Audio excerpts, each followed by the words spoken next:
गति चंद्रमा सेवक नैन चको पलक पलक निरखत रहो गुरु सामर्थ के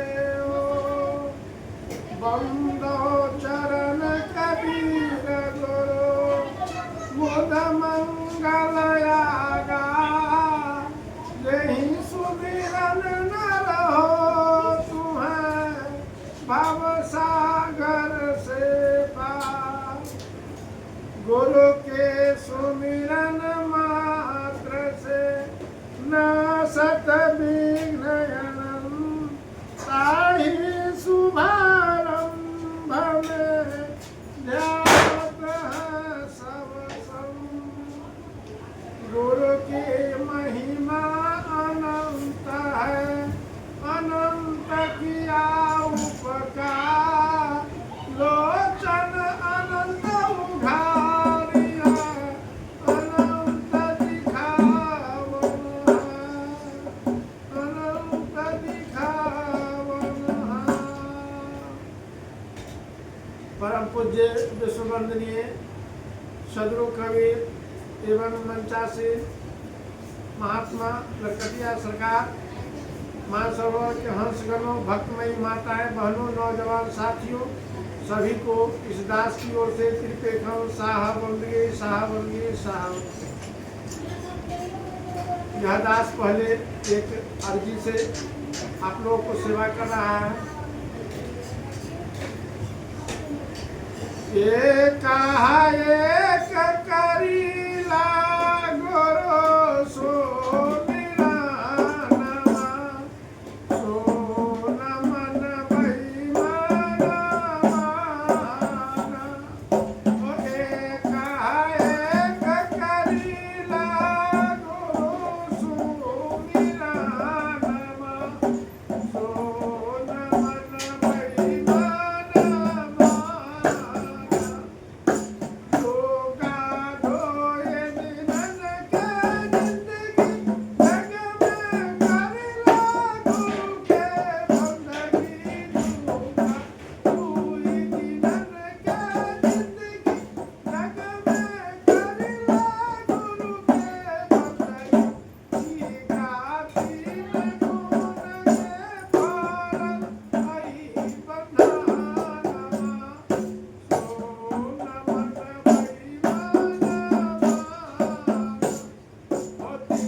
सदगुरु कबीर साहब के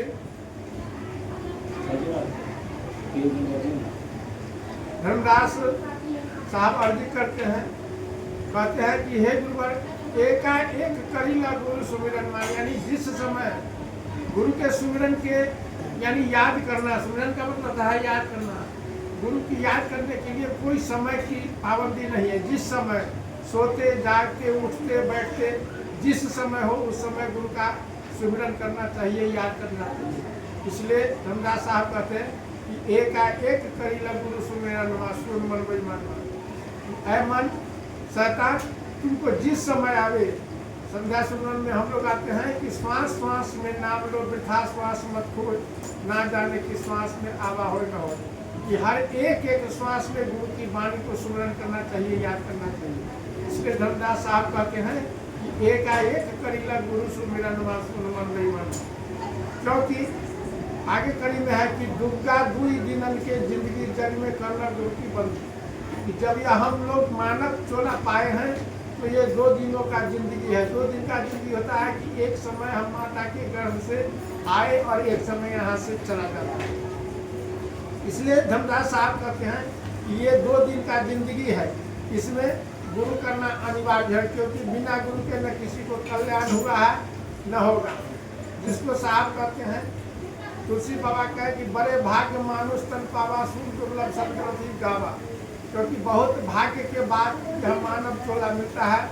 सदगुरु कबीर साहब भी कहे कि 184 भरम के पग पर अटकाया, इनकी पासा छूट गया तो फिर 84 जाए।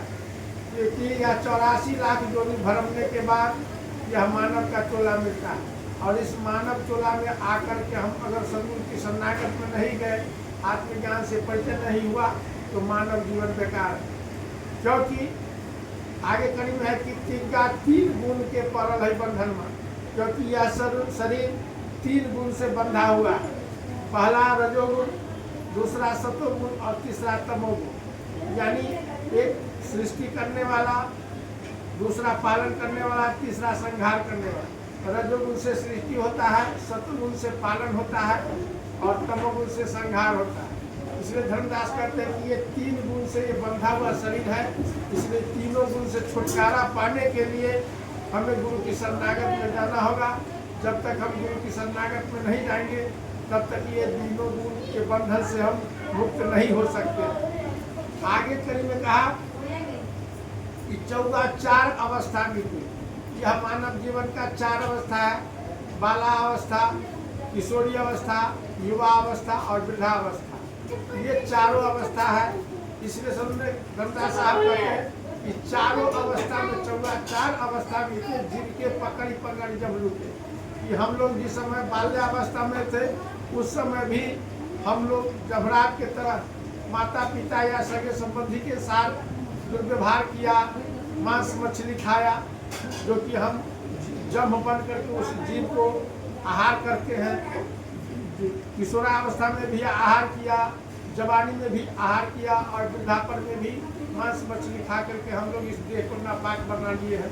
इसलिए धर्मदास कहते हैं कि 4 अवस्था में हम जीव को जब बन करके लूटते चले। इसलिए कहा कि 4 अवस्था बीते जिनके पकड़ जब लूटे, पंजा 5 तत्व के बनल है मकान। यह शरीर 5 तत्व से बना हुआ है। धरती तत्व, आकाश तत्व, जल तत्व, वायु तत्व, अग्नि तत्व। जिसको तुलसी बाबा कहे कि छित जल पावक गगन समीरा, पंच रचित यह अधम शरीरा। तो ये 5 तत्व से शरीर बना हुआ है। इसलिए इस 5 तत्व के शरीर पा करके गुरु की शरणागत में जाना जरूरी है। जब तक हम गुरु की शरणागत में नहीं जाएंगे तब तक हमें कुछ नहीं